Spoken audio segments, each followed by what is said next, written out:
नमस्कार दोस्तों। आज मैं नगरकोट आया हूँ, जो कि मेरे ख्याल से 25 से 30 किलोमीटर दूर है यहाँ से, अपना काठमांडू से। तो हुआ ऐसा कि हमारा जो ग्रुप था 7 आदमियों का, उनकी जो फ़्लाइट थी वो आज सुबह की थी सबकी। तो मैंने एक दिन एक्स्ट्रा एक्सटेंड कर लिया था कि मैं अगर कुछ और देखने को मिला तो मैं देखूँगा। तो हमारा ट्रिप तो कल कंप्लीट हो गया था।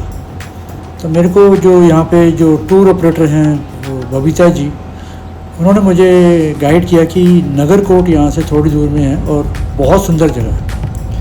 ये भक्तापुर के अंडर आती है और चिंगनी नारायण कोई वो है, मेरे ख्याल शायद डिस्ट्रिक्ट है शायद, या डिस्ट्रिक्ट तो भक्तापुर है खैर, और वो म्यूनसिपैलिटी शायद वो होगी। वो मैं एग्जैक्टली इसके बारे में कह नहीं सकता, बट जो ये चीज़ जो बताई गई जो मुझे फेमस जो है, वो यहाँ पर सुबह का जो सनराइज़ है और जो एवरेस्ट का जो व्यू आता है सुबह, और उसके साथ में जो मतलब दूसरी पीक्स के मतलब जो मतलब हिमालयन रेंज में जो ईस्टर्न नेपाल जो है, तो उसका पूरा कहते क्लियरली दिखाई देता है। लेकिन मैं मौसम ही गलत में आया हूँ, तो मुझे तो खैर क्या दिखाई देगा, मुझे मैं खुद दिखाई दे जाऊँ वही बहुत है। तो लेकिन ये आसपास जो नज़ारे हैं भी बहुत खूबसूरत हैं। मेरे को बबीता जी ने इस होटल में मेरी एकोमोडेशन करवाई है, फ्रंट बालकनी, ताकि अगर व्यू अच्छा हुआ तो यहाँ से एवरेस्ट वगैरह का व्यू दिखाई देगा और सनराइज़ भी दिखाई देगा सामने से। तो ये होटल शंग्रीला है, और मेरे को ये टैक्सी और ये सब मिला के मुझे 8,000 रुपये का पड़ा है। तो कल मेरा चेकआउट है 12 बजे से पहले का। कल मेरी 2 बजे नहीं 2 बजे नहीं 4 बजे की फ़्लाइट है कल मेरी। तो मैं यहाँ से 12 बजे के करीब निकल जाऊँगा। तो होटल बहुत अच्छा बना हुआ है, और लकीली मुझे फ्रंट बालकनी मिल गई है। और ये होटल का जो एम्बियंस है वो दिखा रहा हूँ मैं आपको। सुंदर जगह है, बहुत सुंदर जगह है। मतलब ये ठंड तो नहीं है लेकिन गर्मी भी नहीं है, मॉडरेट वेदर है, एकदम मस्त है एकदम।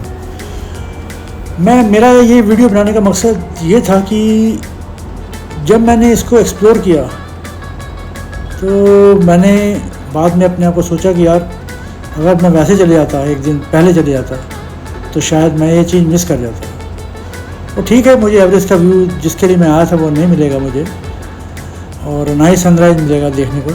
लेकिन बाकी कुछ जो चीज़ें हैं वो बड़ी अच्छी अच्छी मुझे देखने को मिली। यहाँ पे सस्पेंशन ब्रिज देखा, यहाँ पे काफ़ी चीज़ें देखी मतलब मैंने, और मार्केट वगैरह देखी। अच्छी जगह है, बहुत अच्छी जगह है, पीसफुल एकदम, कोई दिक्कत नहीं। और मैंने अभी ऑर्डर दिया था खाने का, तो मैंने क्योंकि कुछ भाई साहब खा रहे थे खाना, तो मैंने क्वालिटी देखी थी खाने की। खाना बहुत अच्छे, उसके रंगत से पता चल जाता है खाना बहुत अच्छा बना हुआ है। तो ये देखो, ये भी हमारे साथ ही यहाँ पे घूम रहे हैं। तो ये ऊपर जो दिख रहे हैं ना आप रेलिंग, इसी में एक कमरा है, उसमें बालकनी वगैरह लगी है और एसी वगैरह लगा हुआ है। तो एसी चलाने की जरूरत तो नहीं पड़ी, लेकिन कभी कभार हल्का फुल्का जब दोपहर का टाइम हो तो चला लेते हैं उसमें।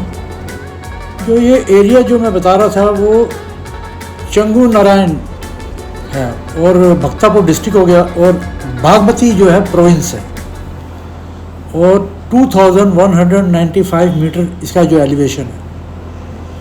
तो मतलब बढ़िया यहाँ पर। और यहाँ पर मतलब क्या कहते हैं, रोड ठीक ठाक है, मतलब बीच बीच में काफ़ी थोड़ी बहुत ख़राब है। लेकिन जैसे मैंने आपको पहले वीडियो में बता चुका हूँ कि नेपाल में ये चीज़ तो है अभी कि रोड्स का थोड़ा सा इनको वर्कआउट करना पड़ेगा। लेकिन आज जो मैंने एक दिन का जो मैंने एक्स्ट्रा वो सोचा है ना, वो ठीक सोचा मैंने। तो मुझे ऐसा मतलब मुझे जो 8,000 रुपये चुभ नहीं रहे हैं मुझे, मैंने वर्थ है काफ़ी कुछ। अभी मैंने दोपहर को लंच करके निकलूँगा बाहर, तो मुझे 3-4 पॉइंट हैं जो देखने हैं, तो वो देखेंगे, क्योंकि ड्राइवर तो यहीं रहेगा रात भर। तो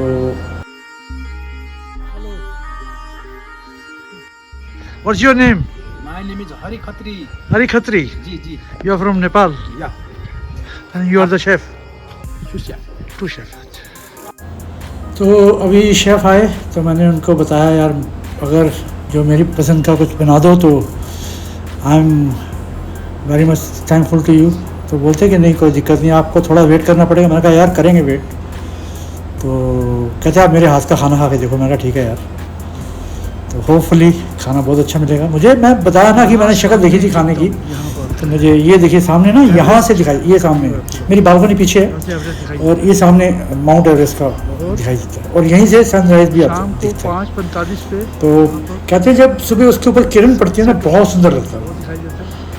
यही चीज़ है। अब हमारी किस्मत में कहते हैं ना अगर हथौड़े हैं तो हमें पकौड़े तो मिलेंगे नहीं।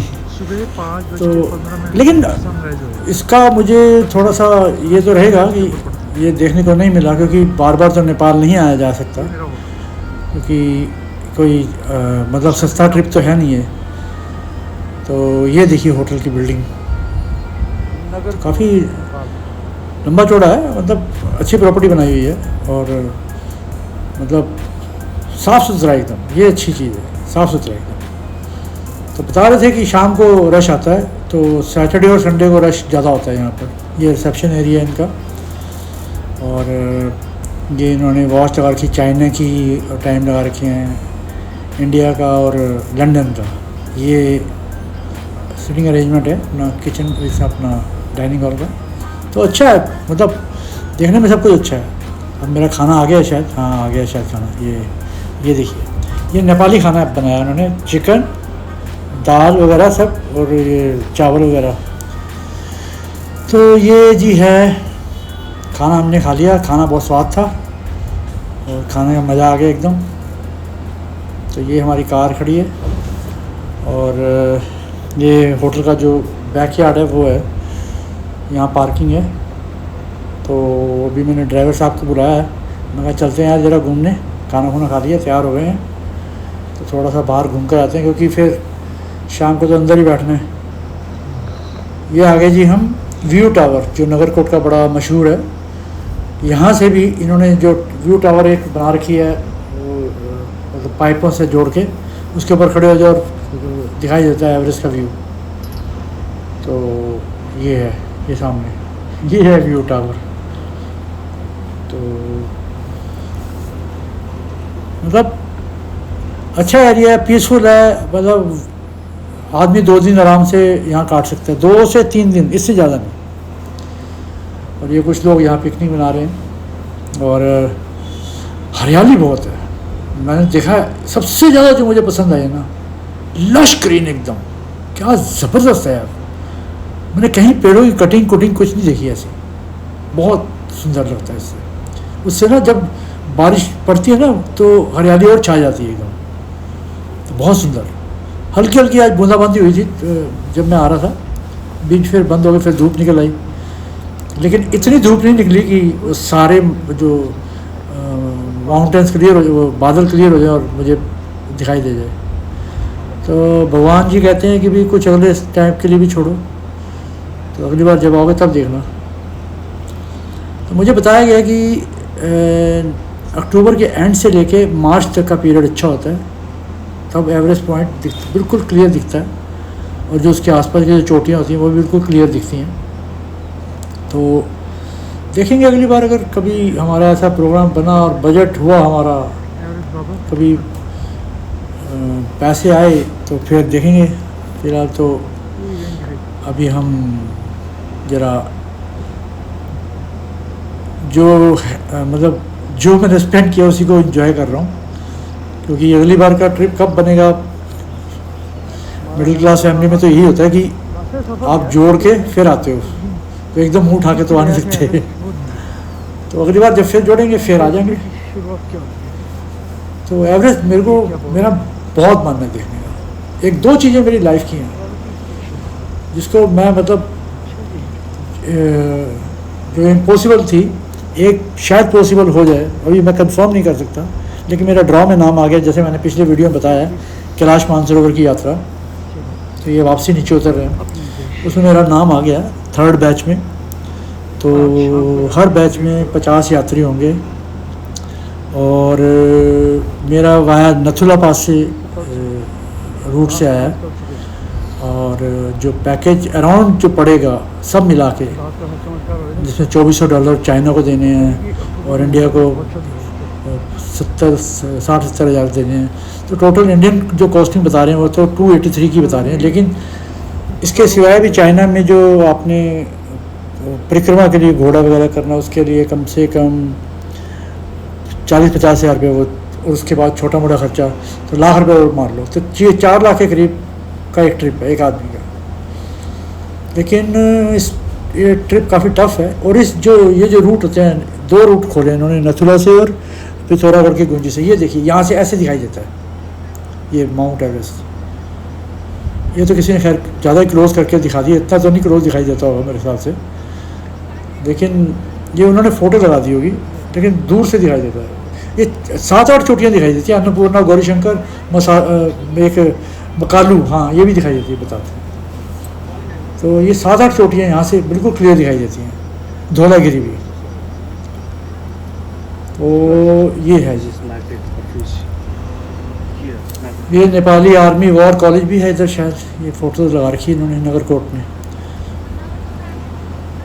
तो मैं जो बता रहा था आपको, साथ साथ में मैं आपको उधर की भी, मैं नेपाल के ट्रिप में, क्योंकि इसके साथ ही चाइना लगा हुआ है, तो ये देखिए ये रानी झूला करके एक सस्पेंशन ब्रिज है, उसके पास से हम जा रहे हैं। तो फिर आगे जाएंगे उसके पास। ये अभी एक और जगह है जहाँ पर ये पेड़ों का जमघट है, बड़ा सुंदर सा एरिया है ये भी, यहाँ भी लोग पिकनिक मना रहे थे मैंने देखा।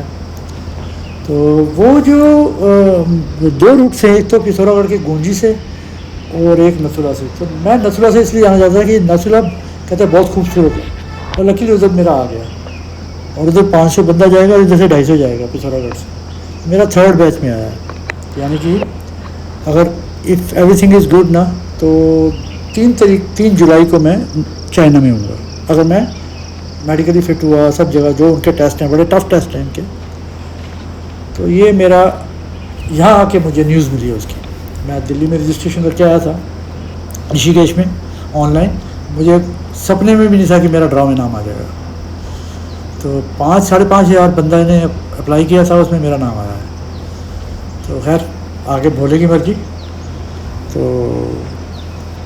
नेपाल का जो मेरा ट्रिप है ना, बहुत शानदार है रियली। मेरे को ट्रैवल एजेंट से एक पैसे की भी दिक्कत नहीं है। वो छोटी मोटी हल्की फुल्की तो रहती है, वो तो कोई उसका काउंट नहीं किया जाता। तो अब हम आगे की तरफ बढ़ रहे हैं, ये जो रानी झूला की तरफ सस्पेंशन ब्रिज है, वहाँ वो देखने जाएंगे। वहाँ टिकट है 20 रुपये की, पता नहीं 10 रुपये की। हाँ ये रानी झूला है। तो फिर मतलब ओवरऑल ट्रिप बहुत बढ़िया गया। जो आपका साथ अच्छा मिल जाए ना रास्ते में, तो मज़ा आया था। तो जितने भी हमारे साथ साथी थे ना, सब अच्छे थे।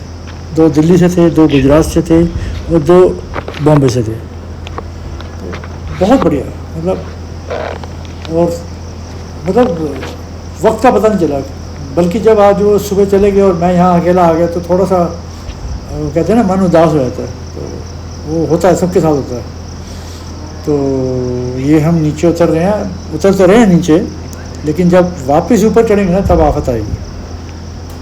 तो यहाँ पे नीचे जाके एक सस्पेंशन ब्रिज है जिसका नाम है रानी झूला, जो 2 मेरे ख्याल गाँव को जोड़ता होगा, शायद ये सड़क से एक गाँव को जोड़ता होगा। तो ये यहाँ पे मतलब आप ये देखो ना, तो ऐसा लगता है ना जैसे पुरानी फिल्मों में सीन होते थे, वो मतलब हीरोइन के पीछे गाना गा रहा पेड़ों में, तो ये वैसे ही सीन है कुछ। तो क्योंकि शूटिंग लोकेशन ऐसी चुनी जाती है ना।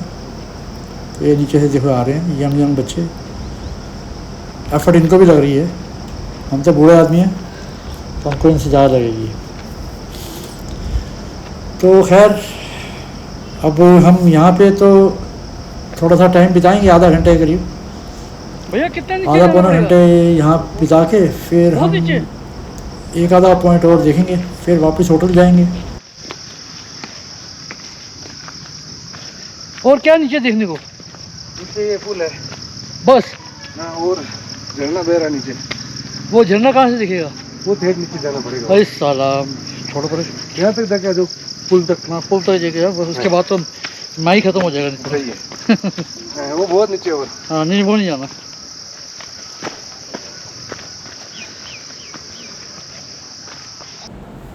आप एक चीज़ नोट करना, ये जो पीछे से आवाज़ आती है ना, ये ऐसे लगता है या तो कोई कीड़ा है या कोई चिड़ियों की आवाज़ है। तो मुझे किसी ने बताया कि कीड़ों की आवाज़ होती है ये जंगल में, ये मैंने कई जगह देखा है। तो पता नहीं, मुझे तो मालूम नहीं इस बारे में, लेकिन बड़ी अच्छी लगती है मुझे बहुत अच्छी लगती है। जंगल में जब ये ऐसी आवाज़ गूंजती है ना, मुझे बहुत अच्छी लगती है। मैंने उन भाई साहब से पूछा नीचे क्या है, तो बोलते हैं कि नीचे सस्पेंशन ब्रिज तो है, एक नीचे बहुत नीचे करके वाटरफॉल भी है। तो मैंने कहा नीचे तो मैं जाऊंगा नहीं, खैर दिक्कत हो जाएगी, वापस भी चढ़ना है, फिर रात होने वाली है, शाम मतलब हो चुकी है। तो ये काफ़ी लोग जा रहे हैं वहाँ, मतलब काफ़ी लोग आए हैं वहाँ से। तो अभी कुछ ऊपर मुझे मिले, कोई ग्रुप था उसका यूपी का, वो भी आए हुए थे। वो पता नहीं मैनपुरी से आए थे शायद, और लड़के थे। वो कहते हैं अंकल हम तो बोर हो गए। मैंने कहा यार पहले बार ही सुन रहा हूँ तुम लोगों से कि तुम बोर हो गए, मुझे तो ऐसी कोई बोरियत नहीं लगी यहाँ पर, मैं तो बड़ा खुश हुआ हूँ यहाँ पे आके। मैंने कहा अपना अपना देखने का नज़रिया है। तो कहते हैं ये क्या है, पहाड़ ये वो है। तो मैंने कहा यार फिर आएगी उसे यहाँ पर। कहते हैं पहाड़ खड़े हुए हैं और ये पेड़ शेड़, तो ये क्या है, ये तो हमारे उधर भी हैं। मतलब एकदम नेचर की ऐसी की तैसी फेर दी उस बंदे ने। खैर सबके अपने अपने नज़रिया है, किसी के ऊपर कोई कमेंट करना ठीक नहीं है। तो ये है जी, नीचे इन्होंने बैठने का कुछ इंतज़ाम किया हुआ, ये वाला मेरे ख्याल से शायद ये जो शेड बनाया हुआ है, पता नहीं, शायद यहाँ बैठने का इंतज़ाम है। तो मुझे तो ठीक लगा, मुझे कुछ भी ऐसा बुरा नहीं लगा, मुझे बहुत अच्छा लगा। मेरे को ये ऐसी जो हरियाली होती है ना, जो पेड़ वगैरह और ऐसे जो माउंटेन वगैरह, मैं तो इसका दीवाना हूँ नेचर का। और मैं जितना नेचर के करीब हूँ ना, मज़ा आता है मुझे। मैं ऋषिकेश में रहता हूँ तो इसीलिए मुझे वहाँ मज़ा आता है, क्योंकि जब भी मतलब मन करता है तो उठ के चले जाओ, कभी देहरादून चले जाओ, कभी उधर ऊपर मसूरी चले जाओ, फिर कभी धनौल्टी चले जाओ। तो ये चीज़ें शुरू से माउंटेन का शौक़ रहा है मुझे। कईयों को सी का शौक़ होता है, मेरे को समुंदर इतना पसंद नहीं है। वो एक ही तरह से एक ही वो लहरें आती जा रही हैं, बस वो जा रही हैं, बस और कुछ है नहीं। तो ये है जी, आ गया सस्पेंशन ब्रिज का, ये नीचे स्टेयर्स आ गई हैं, ये देखना शुरू हो गया मुझे, ये सस्पेंशन ब्रिज है। ये नेपाल की एक खासियत है, नेपाल में बहुत है, मैंने देखा है बहुत सस्पेंशन ब्रिज है। इवन मैंने वॉल्टसनवर्थ की किताब पढ़ी थी एवरेस्ट, उसमें भी जब ये नामचे बाज़ार से होते हुए एवरेस्ट जाते हैं, ये जो माउंटेनरी जो होते हैं, जो पर्वतारोही, वो भी बताते थे कि उनको भी सस्पेंशन ब्रिज से सामान लेके जाना पड़ता था। तो बहुत पुरानी बात है, मतलब 91 में मैंने किताब पढ़ी थी वो वाली। तो ये देखिए, इन्होंने यहाँ से उसका पूरा केबल यहाँ पे सेट किया हुआ पूरा अंदर, मतलब ये देखो क्या मोटी केबल है ना, ज़बरदस्त। ये सामने ब्रिज, क्या बात है यार, क्या बात है। सामने हरियाली देखो आप, सामने गांव है, फिर वहाँ से जाके नीचे जाना पड़ेगा, वहाँ पे है वो वाटरफॉल बता रहे हैं। तो वहाँ तो खैर मैं नहीं जाने वाला, क्योंकि इतने में मैं थक गया हूँ। तो ये देखो आसपास का व्यू इतना बढ़िया है ना, क्या बोले, मतलब पूरा ऐसे एकदम कहते हैं पिक्चर के लिए बेस्ट लोकेशन है ये।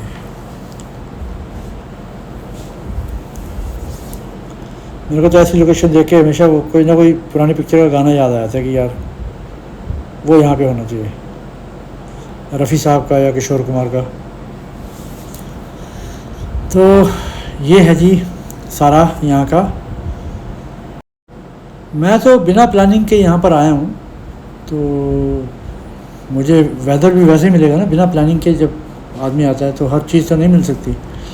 लेकिन आपके लिए मैं ये इन्फॉर्मेशन छोड़ रहा हूँ कि अक्टूबर से मार्च तक बेस्ट वेदर होता है। बताते हैं यहाँ के लोग कि तब यहाँ पे टूरिस्ट बहुत आता है। तो आपने जब भी आना हो, कभी भी पशुपतिनाथ जी के दर्शन करने और या मुक्तिनाथ जी के दर्शन करने, ये पॉइंट जरूर मिस ना करना, इसको जरूर देखने का।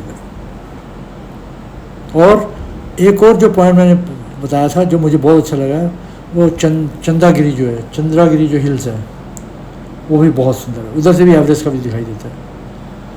तो ये 2 पॉइंट हैं, ये बिल्कुल मिस नहीं करना कभी भी आना हो। तो ये जब इसके ऊपर चलो ना तो थोड़ा थोड़ा हिलता है ये।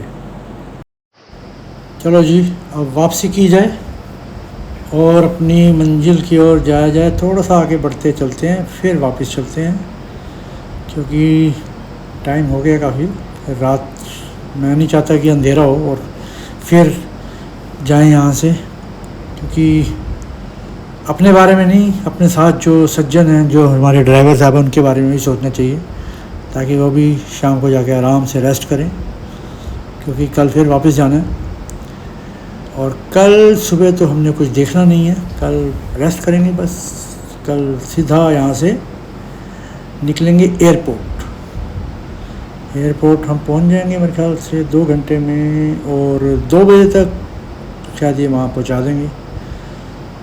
12 बजे यहाँ से निकलेंगे तो, और 4 बजे एक फ़्लाइट है। तो ये है, देखिए फिर दिखा रहा हूँ मैं आपको आसपास। ये हमारी वापसी हो रही है। तो ये हल्का हल्का हिलता है, बट इसको बनाने कैसे बनाया होगा इन्होंने, कैसे समझ नहीं आता। मेरे को लगता है इसमें शायद हेलीकॉप्टर का यूज़ किया होगा इन्होंने। तो अगर आप किसी को पता हो कि ये कैसे बनाते हैं, क्योंकि तो बताइए ज़रूर, कमेंट्स बॉक्स में ज़रूर बताइए। मैं बड़ा उत्सुक हूँ जानने के लिए कि ये कैसे इसको बनाते हैं, क्योंकि ऋषिकेश में भी है राम झूला, लक्ष्मण झूला, लेकिन ऐसा नहीं है, ऐसे सस्पेंशन ब्रिज नहीं है हमारे इधर। वो शायद उस साइड होंगे, मेघालय वगैरह। उधर मैं मेघालय तो नहीं गया, शिलोंग तक गया हूँ मैं, लेकिन उस साइड जो आगे जो नागालैंड वगैरह वहाँ नहीं गया मैं। ये रात का देखिए व्यू। पहुँच गए हम होटल में, तो मैंने देखा कोई शायद तारे शारे आसमान, ये देखिए बिजली कड़क रही है। तो ये सामने जो लाइटिंग देख रहे हैं ना, ये सामने, अगर यहाँ से मौसम बिल्कुल क्लियर हो तो सुबह हमें सनराइज़ दिखेगा। तो जो हालात चल रहे हैं, और ये अगर वेदर क्लियर हो तो ऐसे दिखाई देता है। ये एवरेस्ट है जिस पे मैंने पॉइंट मारा हुआ, इसके आसपास सारी चोटियाँ दिखाई देती हैं। और ये सुबह का वेदर है, हमारी किस्मत में नहीं था कुछ भी। बस मैं उंगलियाँ करता दिखा दूँगा, क्योंकि यहाँ पर ऐसा होता है, वो होता है। आप सोच रहे होंगे मैं गप्पे मार रहा हूँ, लेकिन नहीं, रियल है सही में। आप यहाँ पे आएंगे ना अगली बार कभी भी, अक्टूबर से लेके मार्च तक के बीच में, तो आपको दिखाई देगा। मेरी वाली गलती मत करना कि मैं तो मई में आ गया, तो इस वजह से कहते हैं कि मार्च के एंड में मौसम बादल छाने शुरू हो जाते हैं। चलिए जी, अब वीडियो को मैं यहीं समाप्त करता हूँ, फिर मिलते हैं। वीडियो को ज़्यादा से ज़्यादा शेयर कीजिए, लाइक कीजिए, सब्सक्राइब का बटन जरूर दबाइए। Thank you for watching the video. Thank you.